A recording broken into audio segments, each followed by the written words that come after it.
দেখেন আপনি একজন সাংবাদিক, আমার পায়ে ঋণ আছে, 5 মাস পরে 6 মাস পরে 1 মাস পরে ঋণটা থাকবে না, তাহলে আমি কি তখন আমি লুঙ্গি দাগে প্যান্ট খুলে দেখাবো এখানে গুলি লাগছিল? এটা কি পরিচয়? আমার পরিচয় সংবিধানে থাকতে হবে, আমরা তারা যোদ্ধা, তো আমার নিরাপত্তা থাকতে হবে। আমার যদি কোনোদিন কোনো স্বৈরশাসক মাথা চারা দিয়ে দাঁড়ায়, সে তো আমাকে শান্তিতে থাকতে দেবে না। আমার সে নিরাপত্তা আইন করে যেতে হবে এই সরকারকে, তাদের বিচার করে যেতে হবে, পুনর্বাসন করতে হবে, বড় ধরনের ক্ষতিপূরণ দিতে হবে। আমি যদি আপনাকে প্রশ্ন করি, আপনি একটা চোখ দেন, 1 লাখ টাকা দেবো, 5 লাখ দেবো, আপনি কি দেবেন?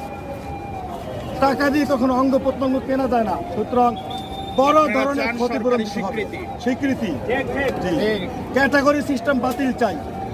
সরকার তো ক্যাটাগরি করছে, গাঁজাখুরি একটা সিস্টেম করেছে, ABCD, কে কেমন আহত হয়েছে। আরে ভাই, ওর পায়ে গুলি লাগছে, আমার বুকে লাগছে, আর চোখে লাগছে, আবার ক্যাটাগরি কিসের? আমরা কি ক্যাটাগরিতে আন্দোলনের নাম ছিলাম? সবাই সমান, সবাই আহত যোদ্ধা।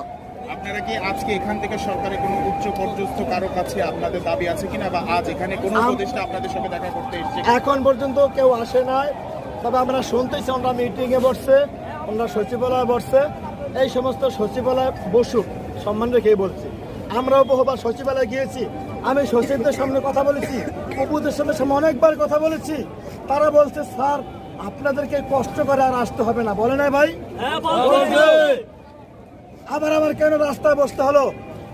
আমরা জানি ভাইদের কষ্ট হয়, গাড়ির যাত্রীদের কষ্ট হয়, ড্রাইভারদের কষ্ট হয়, আমার তো জীবনেই বাঁচে না, তারপর তারা আমাদের সাথে আছে।